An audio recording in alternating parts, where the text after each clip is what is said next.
Hey guys, Drifter here. Today I've got a video for you on Apex Legends patch notes. We have our first significant patch to Apex Legends, moving it into version 1.1.1. This is the patch where our tanks got buffed and the Wingman and Spitfire got nerfed. Let's jump straight into it with the tank buffs. Caustic and Gibraltar get a new passive called Fortified. It's just like having a second passive or a passive on top of their already passive, but only these two tanks get it. What Fortified does is it reduces damage taken by 10%, which is the same as effectively giving them 10% more health. This is to compensate for the larger hitboxes and the higher probability that you'll get hit by more shotgun pellets or just be an easier target at long range. Overall, I think this is a good idea and a relatively straightforward way to balance the more defensive characters in the game. Caustic's gas was significantly buffed. It was quadrupled. The damage per tick on Caustic's gas increased from 1 damage per tick up to 4. So being in the gas now is more than a minor annoyance. It's more than not being able to see the enemy really well. It's going to be legitimately dangerous. So that was a really huge buff to Caustic in order to increase his viability because he was overall the weakest legend in Apex Legends. He can also throw his ultimate a little bit further. Caustic was definitely not a Tom Brady. He couldn't chunk his gas grenade very far. He got a little extra range on it, though I don't think this was the most significant buff. Gibraltar also got a second buff in that his gun shield's damage reduction was increased from 50 to 75. So previously you only had 50 shield in front of you, which was just like a couple bullets. That increased by 50% up to 75. So it's almost like having a whole extra set of health in front of you with the gun shield, making Gibraltar very, very tanky now, especially from the front. So we have good, solid, positive reworks for the tanks. They were all things that were suggested by the community. Another thing that got reworked was sniper rifles. All sniper rifles in the game got buffed. They have higher leg shot damage now. The damage reduction is only 10%, so it's basically the same as hitting them in the body. They have less idle sway, as in total distance left-right when you're aiming down sights, and less idle sway speed. So they're a lot more stable, and you get rewarded for leg shots more, which means you should be hitting more shots and dealing more damage overall with all the snipers in the game, which would be the G7 Scout, Triple Take, and Longbow. Speaking of Longbow, the Longbow got a very significant buff. The Longbow fire rate was increased by 35%. The weapon always did kind of fire a little bit slow, and you had to use it more like a shotgun outside of actual sniper range. This is going to move it in line with being more like a DMR and less like a bolt-action Kraber. It'll be nice. I think this is going to be a very effective buff, and the magazine size was slightly increased. It went up by 1 bullet per magazine at all tiers, which is nice because the mag size wasn't very great.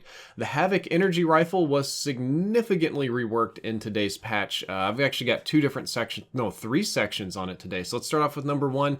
The base magazine size was increased up to 32. It was 25, now it's 32. You have 7 extra rounds in the magazine. And in my opinion, that was very good because the Havoc shot pretty fast and you burned through your mag really fast. It was nice to have 25 compared to like your default mag size of 18 for most of the other rifles, but moving it up to 32 makes this weapon much more dangerous.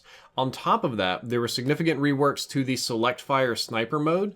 On the charge beam, the damage was increased slightly, 5 points at all ranges, and the range was massively increased. We got 50 to 100 meter like bonus ranges before the drop-off starts at every conceivable step along the way. So we have a damage and range increase, and you have slightly less ammo per shot for the charge shot. I still don't think that this is going to be the best thing because when you run it like this, you still have a delay while your Havoc charges up to shoot fully automatic, and you have a delay on your snipe. But since the snipe is a hit scan now, this can make it much, much more effective. And before we move into our main event, which is the Wingman and Spitfire nerfs, I just wanted to let you know that today's video is sponsored by Boomy Bandius. Look at this dog. Look at this fat, lazy dog. You think he's cute? You think he's snuggling with you in bed? Nope, he just sits on your face when he wants dog food. Bad boy, but good sponsor. Alright, back to the rest of the video. The Wingman was significantly nerfed, and it was nerfed in the ways that most streamers, pro players, and even casual gamers thought would be a good idea. The magazine size was lowered by 2 for all tiers of magazines. So your base Wingman has 4 shots, and every single mag that you pick up is going to have 2 less shots. This is something that people have been asking for a long time. Instead of the fire rate or like camera shake or anything, or headshot nerfs that it got, they just wanted less magazine count so that it would be less spammy, so that you couldn't just run up and spam hip fire somebody without a purple mag, that you needed to be much more precise with the weapon, even at long ranges. And I think this is a good thing. I think it is a significant nerf to the Wingman, but the Wingman probably was the strongest overall weapon in the game in a good player's hands. Spitfire would be the strongest in general, but this will make the Wingman more in line with a precision weapon and less like the sort of Swiss Army knife, anytime super versatility weapon that it was. The Spitfire got a damage nerf by 10%. Damage was reduced from 20 per shot down to 18, which isn't the biggest one, but that will be 1 or 2 more shots to kill at a lot of different armor levels.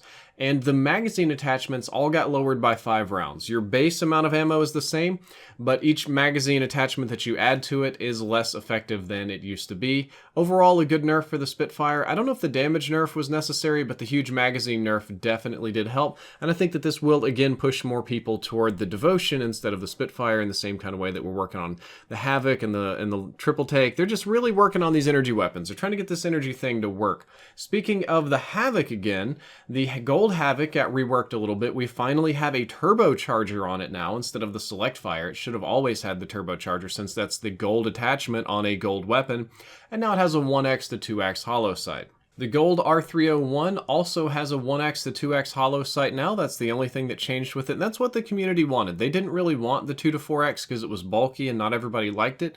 But I mean, I was on the same train. I really didn't like the 2x to 4x, but after I started using it and playing with it and getting more comfortable with it, I kind of liked it. I started putting it on my weapons more frequently, and I thought that it was and is a great sight, so I'm kind of sad to see that change.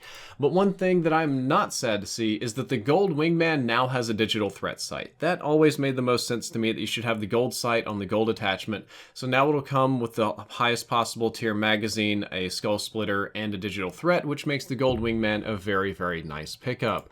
And 2 more quick notes before we wrap up the video today. Battle Pass tier skips can be earned once daily by placing top 5 in a match.